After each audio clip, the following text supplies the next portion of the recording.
আরে আশ্চর্য, আমি কি করছি? প্লিজ চুপ। তুমি সব সময় কেন আমাকে ব্লেম দাও?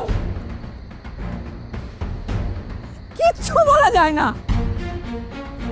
আমি কিছু একটা বললেই ঝামেলা। কথাই বলবো না, যাও, কোনো কিছু কথা বলবো না আমি। আঙ্কেল, চান করে দেবো, খাবেন? না মা, রাতের বেলা তো আমি চা খাই না, ওই সন্ধ্যাবেলা একবার খাই, রাতের চা খাবো না। আন্টি কিছু লাগবে? না আর না, ইয়েশু লা লা লা লা লা লা লা লা লা লা লা লা লা লা লা লা ছোটদের থেকেও তো কিছু শিখতে পারে, দুইজন একই রকম, যেই রকম আমার ছেলে সেই রকম ছেলের বউ।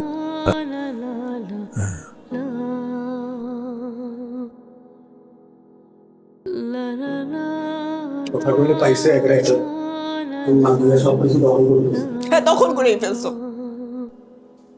মেয়েকে শাসন করতে পারবো না, এটাও করতে পারবো না, ওটাও করতে পারবো না, কিছুই করতে পারবো না।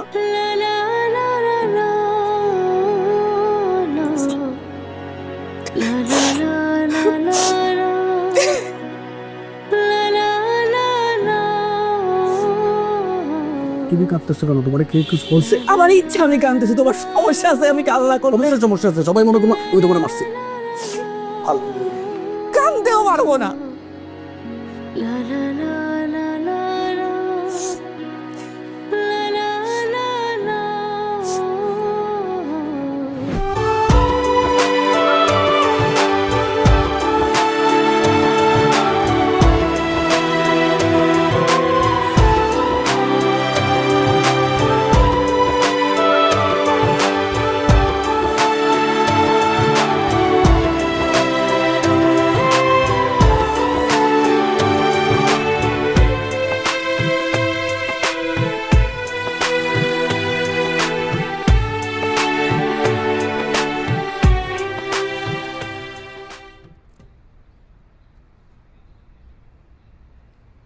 এ বাস্তা, এ কথা শেষ হয় নাই তো, আসো।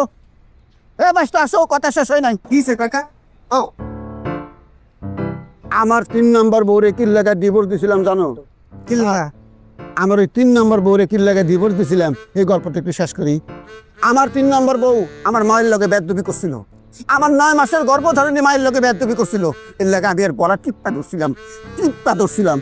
আর একটু জোরে যদি টিপ দিতাম না স্যার, হে 3 নম্বর বউ মরে যেত, আমি মার্ডার কেসের আসামি হইতাম, একদিন আমার ফাঁসি হইতো, যাবজ্জীবন হইতো, হে চাকরি করার কপাল হইতো না। এটা হলো আর একটু স্যার শোনো বাস্তা, যে স্বামী তার বউরে কন্ট্রোল করতে পারে না সে কোনো পুরুষ না, সে কাপুরুষ। এই গফুর, এটা বলতে বলছি না? জি স্যার, জি স্যার, যান স্যার। এই কাকা, তোমার 3 নাম্বার বউ না গার্মেন্টস এর সুপারভাইজার লাগে ভাইয়া গেছিল গা? আর এইটা তো হাসা কথা, আজকে যেটা কইলাম এটা মিশা কথা। কে মিছা কথা কইলা কে? আমি তো কিছু বুঝলাম না। তোমার বুঝা কাম নাই, যার বোঝার হ্যাঁ ঠিকই বুঝছে, বুঝছো গফুর, স্যার? তুমি কি আমাকে ইঙ্গিত করে কিছু বললা? কি কোন স্যার? আপনি মালিক, আমি গোলাম, আপনার ইঙ্গিত করে কথা কমু? এত বড় বুকের পাটে আমার?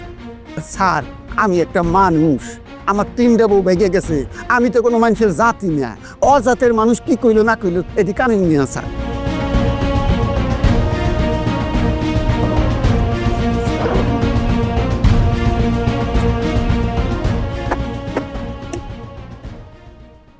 দেখছো ভাই, গুলি লেগে গেছে, জেনে গুলি মারছি জায়গা মতো গুলি লাগছে। আমি এখনো কিছু বুঝি নাই কাকা। তোমার বুঝিয়া কাম নাই বাঁচতে, যারে বুঝাইতে চাইছি হে বদমাইশ ঠিকই বুঝছে। বদমাইশের বাচ্চা বদমাইশ, বউয়ের লেগে মায়ের লগে বেদবি করস, বাপের লগে বেদবি করস। এই তুমি কাম কি আগাম করো, যে গাছগুলো একটু পরিষ্কার করতে হবে কাকা? আরে দূরা, তোমার কাম তুমি করো, আমি আছি কত বড় কামেন।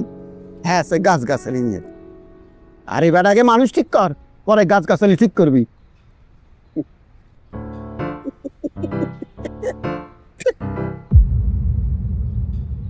ওনারা কেন আসছে? ওনারা আসছে মানে কি? মানে ওনারা এই সময় কেন আসছে? আরে মানে তার ছেলের বাসা আসতে পারবে না? এটা কয়দিন আগেই তো গেল, আমরাও থেকে আসলাম, এত কি? আমার 3 নম্বর বউ আমার মায়ের লগে বেয়াদবি করছিল। আমার 9 মাসের গর্ভধারণী মায়ের লগে বেয়াদবি করছিল। এর লাগে আমি এর পড়া টিপা ধরছিলাম। খাবার টেবিলে সুন্দর করে বলবা যে ওনারা কয়দিন থাকবে, জিজ্ঞেস করবা। এটা কি জানাটা খুব জরুরি? হ্যাঁ জরুরি, কারণ আমি আমার মানসিকভাবে প্রস্তুত হব যে এই কয়টা দিন আমার এসব সহ্য করতে হবে। মানে কয়টা দিন সহ্য করতে হবে? মানে আমার বাবা মা তোমার কাছে অসহ্য লাগতেছে?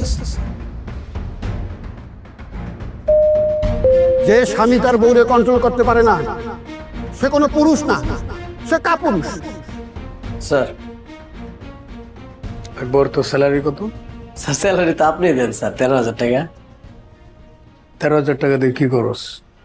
স্যার বাবা মাকে বাড়িতে পাঠায় 7,000 টাকা, রুম ভাড়া 2,500 টাকা, বাসে যাতায়াত করি 500 টাকা, এই হচ্ছে 10,000 টাকা। আর হচ্ছে বাজার খরচ 2,000 টাকা। আর স্যার একটা ডিপোজিট করছি স্যার 1,000 টাকা দিয়ে। এর মাঝে যদি তোর কোনো বড় কোনো অসুখ হয়, কোনো বিপদ হয়, তখন কি করবে? স্যার আল্লাহর রহমত আছে স্যার, বড় কোনো অসুখ টসুখ হয় না।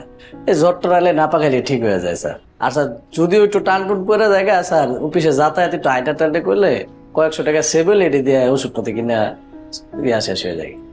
ও তো তোর আব্বা মা তো গ্রামে থাকে, গ্রামে তো এত খরচ ফরচ নাই। তাদেরকে যদি 2-1,000 টাকা কম দেস তাহলে তো এদিকে তোর কোনো সমস্যা হয় না। কি বলেন স্যার, বাবা মারে কি কষ্ট দেন দেবো স্যার? 2-1,000 টাকা লাগে আমি কষ্ট করবো, আমার বাপ মা কেন কষ্ট স্যার করবে স্যার? তারা কষ্ট করলে তার মাইনা নিতে পারবো না স্যার। হ্যাঁ ঠিক বলছিস। স্যার হুম, ডাকছেন যে কিছু খাবেন, চা কফি? ও 1 গ্লাস পানি দে। জি স্যার।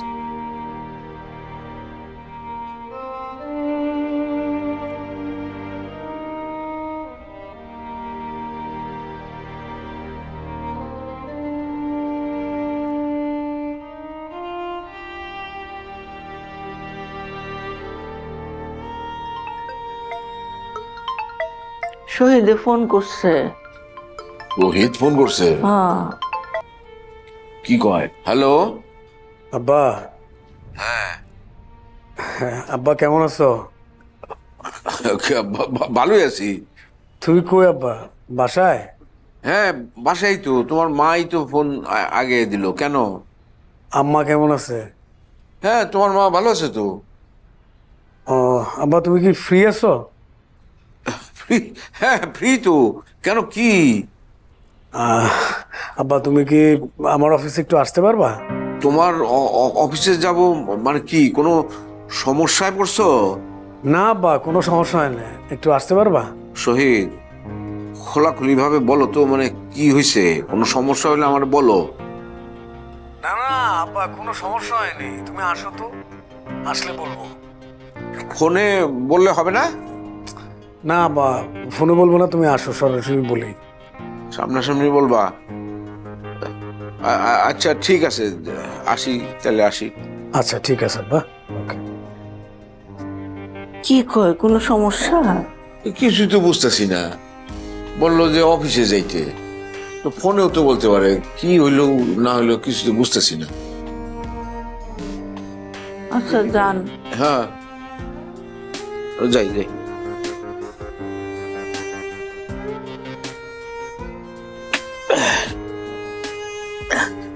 দাও দাও।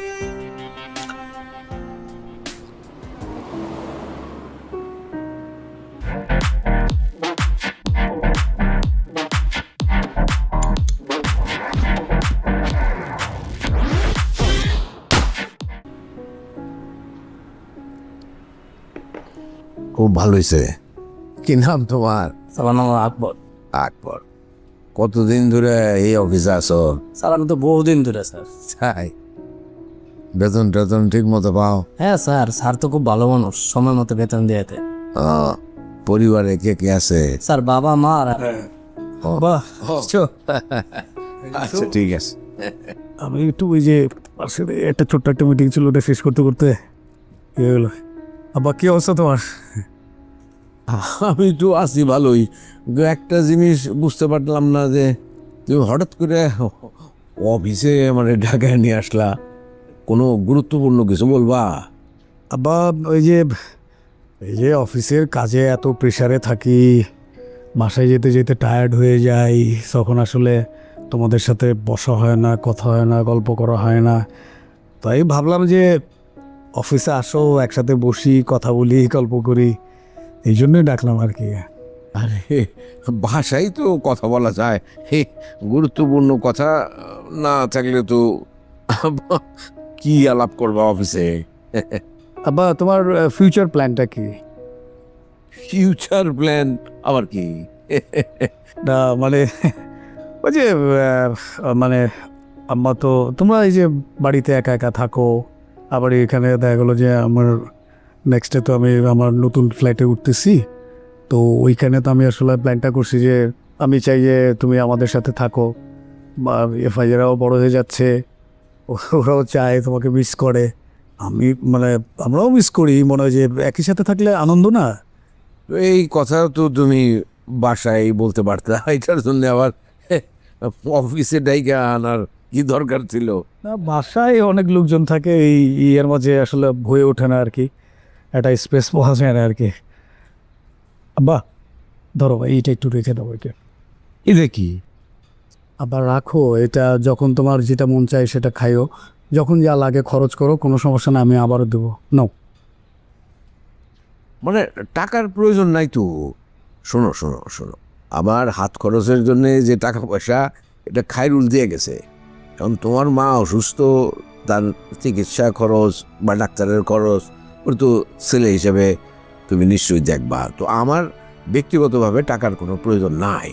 আবার রাখো তো তুমি, এটা রাখো, এটা রাখো, রাখতে বলছি রাখো, ধরো। কি করতেছো? কি যে সব করতেছো তুমি? একবার এই আবার তাহলে তুমি কি খাবা? এই ওখান থেকে ফ্রাইড চিকেন নিয়ে তারপরে চিকেন ফ্রাই। না না শহীদ, দুটো আমি কিছু খাবো না। আমার এগুলো না না, তাহলে কি বার্গার খাবা? কিচ্ছু খাবো না। পিজা নাই? হ্যাঁ না, কিচ্ছু লাগবে না। যাও বাবা, তুমি যাও যাও যাও, লাগবে না, থ্যাংক ইউ। এই যে চা খেয়ে চলে যাই আমি, এখন তো আর বাইর হইতে পারি না ঠিকঠাক মতো, বোঝো না। আগে খায়রুল যখন ছিল বাসায়, ওরে নিয়ে একটু এদিক সেদিক যাইতাম। কারণ ঢাকা শহরে আমি সেরকম কিছু চিনিও না, জানিও না, আর যেই রকম যানজট, যেই রকম হর্নের আওয়াজ, বাইরে হইতে ইচ্ছা করে না। তো তুমি যে কথাগুলো বললা, এটা তো বাসায় বলা যাইতো, কী কারণে এই অফিসে ডাইকে নিয়ে আসলা, এটাই আমার কাছে বোধগম্য হইল না। যাক, আব্বা ওই যে আমি ইকবালকে বলে দিচ্ছি, ইকবাল তোমাকে বাসায় পৌঁছে দেবে, যাও। আরে না না না, আরে আমার কি গাড়িতে চড়ার অভ্যাস নাকি? হ্যাঁ, তুমি গাড়িতে চড়ো, আমি এমনিতেই রিক্সা টিক্সা নিয়ে চলে যাবো। না না আব্বা, তুমি এই ঢাকা শহরে যে অবস্থা, রিক্সা উঠলে কোন সময় কোন জায়গা থেকে পড়ে যাবা, এটা রিক্স নিও না প্লিজ, আমি ইকবালকে বলে দিচ্ছি, যাও। আরে সারা জীবন তো গাড়িতে চললাম না, আর আজকে তোমার অফিসে আসছি, তুমি আমার বলছো গাড়িতে করে বাড়িতে যেতে। না, আমি এমনিতে যেতে পারবো, যেটা অভ্যাস আছে সেই অভ্যাসটা এর মধ্যেই থাকে, এর বাইরে বদ অভ্যাস করার দরকার নাই। থাকো তুমি, এদের কোনোই দরকার ছিল না। যাই হোক, আসো।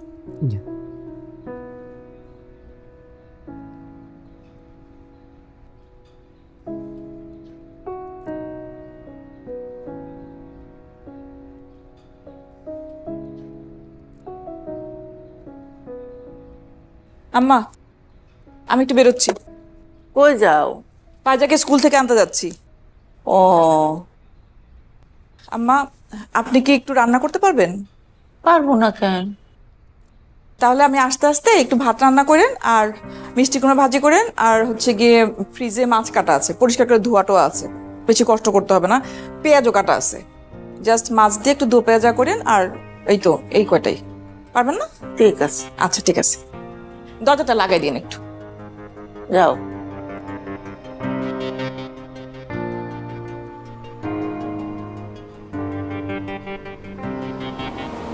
দেন আলাদা খাবার ঠিকঠাক ছিল না? হ্যাঁ হ্যাঁ বেন, আপনাকে একটা কথা বলতে চাই। বলো। আপনি প্রত্যেক দিন এভাবে অফিসে খাবার নিয়ে আসেন না। ওমা, খাবার না আনলে কি খাবেন কি? মানে আমি চাই না যে এই খাবার নিয়ে আসার কারণে কোনো একটা ইস্যু তৈরি হোক, আর এটার কারণে বড় একটা ঝামেলা তৈরি হোক। কি ইস্যু হবে? আমার ক্যাম্পাস তো এইদিকে, আমি তো প্রতিদিনই এখানে আসি। কেন আপনি ছোট মানুষ, অনেক কিছু বুঝেন না, না বুঝেই বলে কেন? আপনি আমাকে একদম ছোট বলবেন না প্লিজ। আচ্ছা ঠিক আছে, আপনি অনেক বড়, বড়দের মতো করে তাহলে একটু ভাবেন। আপনি একটু বাবা মার খেয়াল নেই, যে কদিন তারা আপনাদের বাসায় আছে তাদের একটু খেয়াল নেই, তারা ছাড়া তো আমার আর আপন করে নাই। কেন, আমি কি পর? কেন আমার মতো একটা পরিচয়হীন ছেলে, তিনি বাবা মার পরে কেউ যদি আমাকে কখনো সম্মান করে থাকে সেটা আপনি। আপনি আমার কাছে আপনার থেকে অনেক বড়। সব বুঝছি, কিন্তু আপনি নিজেকে একদমই পরিচয়হীন বলবেন না। মানুষ পরিচিতি পায় নিজের পরিচয়ে। চেষ্টা করুন, চলেন আপনাকে একটু আগে দিয়ে আসি। না, আপনার যাওয়া লাগবে না, আপনি একটু রেস্ট করেন, ব্রেক পেয়েছেন না, আমি চলে যেতে পারবো। আর চলেন তো। আরে না, আরে আসে আসে। আমি ওদিকে না এদিকে যাচ্ছি। ও তো চলো। এ গফর, এই থালা মাইলে খইবে, আমার যে জুতা পিনতে বাইরে গেছিল এই জুতা ধুয়ে রাখবার লাগিয়া, জুতা দিয়ে ওরে পিড়ায়াম। আগে ফিটা এলন পরে দুই কথা কম কর। আসসালামু আলাইকুম স্যার। কেমন আছেন? ভালো আছি, ভালো আছি। আপনি যে আইছেন খবর আমি পাইছি, কিন্তু দেখা হয় নাই। ভালো হয়েছে, এখন দেখা হয়ে গেল। কই গেছিলে? ওই মোবাইলে সার্চ করতে গেছিলাম আর কি। বাহ, খুব খুব ভালো হয়েছে। এখন চলেন আমার বাসায় যাবেন, দুই ভাই একসাথে মিলে গল্প গুজব করবো, একটু চা কফি খাবো। চলেন। আজকে না, আপনার ভাবি বাসায় একা, অসুস্থ মানুষ তো, একটু বাইরে গেছিলাম, যে দেখি কি অবস্থা, আরেকদিন হবে। ভাইজান, এতটা বছর ধরে আমার বাসায় থাকেন, দেখা হইলেই আপনারা আমি চলেন বাসায় যাই। আপনি খালি কোন আজকে না আরেকদিন। যাব, অবশ্যই যাব। কেন যাবেন? যাওয়ার আর দরকার নাই। আপনারা তো খালি বাইরের অবস্থাটা দেখেন। আপনার ধরেন ছেলে আছে, ছেলের বউ আছে, আপনার নিজের বিবি আছে, নাতি আছে, সবার সাথে মিলে সংসারটার মধ্যে একটা রমরমা অবস্থা। আপনার তো কথা বলার মানুষ আছে, আমার কথা কমের কেউ নাই। আপনি আইলে ছুটে কথা কইতাম, সবার সাথে তো সব কথা কওয়া যায়। জি জি জি, আমি অবশ্যই আসবো, অবশ্যই আপনার সাথে কথা বলতে আসবো। আপনার তো পুরা দুনিয়াই আপনার পরিবার, আমার তো ছোট পরিবার। আপনি যার সাথে খুশি তার সাথে কথা বলতে পারেন, পৃথিবীটাই তো আপনার পরিবার। আসি। কিন্তু আপনারে কিন্তু আমি অনেক পছন্দ করি। বুঝতে পারি, বুঝতে পারি। জাগাও। জি, আসসালামু আলাইকুম। আসি বাবা। খুবটা খুব ভালো। স্যার, হ্যাঁ, বড় দুঃখ পাইলাম। কেন? আপনি যে কইলেন আপনার কোনো আপনার মানুষ নাই, কথা কনের মানুষ নাই, কথাটা শুনে খুব দুঃখ পাইছি স্যার। কে আমরা কেউ না, আমরা আপনার মানুষ না। আমার লগে আপনি কথা কইতে পারেন না, বন আপনার লগে কথা কমু, অহনি কথা কমু। খুবই আমার আপন মানুষ, তোদের সাথে কথা কই তো বাচ্চা আছি। তাইলে তো কইলেন বুঝস না কে? তুই আর সালাম ছাড়া আমার কেউ আছে? আর এই তো আমরাই তো আপনার মানুষ, আমগো লগে কথা কয়ে শ্বাস করতে পারবেন না, বন আপনি আজকে হারা দিন আপনার লগে বয়ে কথা কমু। ঠিক আছে, সমস্যা নাই। তুই আমার আপন মানুষ, তোর সাথে কথা তো কই, তোর আর সালামের সাথে কথা কই, তোমার সময়টা কাটে, বুঝতে না? দুঃখ পাইছি স্যার। দুঃখ পাওয়ার কিছু নাই, ডিউটি কর, পাক্কা আমি বেশি খরচ। আচ্ছা সালাম রে কই, জুতো মাথা হেড ডিপ পরে যাবে লেগা, আমার জুতা পরে বাইরে যাও। জুতাতে বাইরে কি করবে? পাগল গুনানকার, তোর লগে কে কথা কয় না? বড় সারে বুঝস না? বড় সারে কথা কইব শিক্ষিত মানুষের লগে, কেটা ছাগল তোর লগে কথা কয়ে সারে শান্তি পাইব? আমার লগে কি সুন্দর কথা কয় সারে।